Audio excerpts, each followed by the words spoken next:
Hello friends, வாங்க இன்னைக்கு ஒரு வைரலான டிஷ் தாங்க ட்ரை பண்ணி பார்க்க போறேன். இதான் ஃபர்ஸ்ட் டைம் ட்ரை பண்ண போறேன். நான் இன்னைக்கு என்ன பண்ண போறேன் அப்படின்னு பார்த்தீங்கன்னா, பூட்டானோட நேஷனல் டிஷ்ஷான எம்மா தாட்சி எப்படி பண்றது அப்படின்னு பார்க்கலாம் வாங்க. இதுக்கு வந்து பச்சை மிளகாய் எடுத்துக்கோங்க. ஸ்லிட் பண்ணிட்டு விதையெல்லாம் எடுத்துருங்க. அதுக்கப்புறம் வந்து பொடியா நறுக்குன அ பூண்டு, அதுக்கப்புறம் வந்து நீட்டா நறுக்குற வெங்காயம். அவ்வளோதாங்க. 3 பொருள் தான். இத வச்சு எப்படி பண்ணுறதுன்னு பார்த்துக்கலாம். ஒரு பேன்ல வந்து ஆயில் ஊத்திட்டு பொடியா நறுக்குன பூண்டு, வெங்காயம், அதுக்கப்புறம் வந்து பச்சை மிளகா போட்டு கொஞ்சம் லைட்டா வதக்கி விட்டுருங்க. நல்லா வதங்குன உடனே தண்ணி ஊத்தி, உப்பு போட்டுட்டு, அதுக்கப்புறம் வந்து லைட்டா பெப்பர் போட்டு, மூடி போட்டு நல்லா வந்து வேக விடுங்க.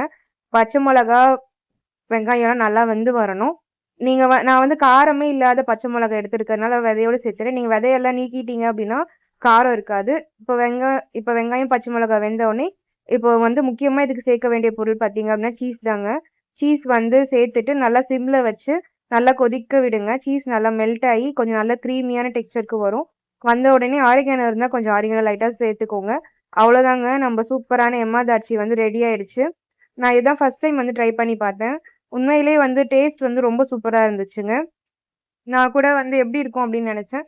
ஒயிட் ரைஸுக்கு தாங்க அது சூப்பரா இருக்கும். சூடான ஒயிட் ரைஸ்ல போட்டு சாப்பிட்டு பாருங்க. டேஸ்ட் வந்து செம்மையா இருந்துச்சு. நீங்களும் ட்ரை பண்ணிட்டு டேஸ்ட் வந்து எப்படி இருக்கு அப்படிங்கறது கண்டிப்பா வந்து எனக்கு கமெண்ட்ல சொல்லுங்க. ஸோ இந்த மாதிரி இன்ட்ரெஸ்டிங் வீடியோஸ்க்கு சப்ஸ்கிரைப் பண்ணிக்கோங்க. பாய்.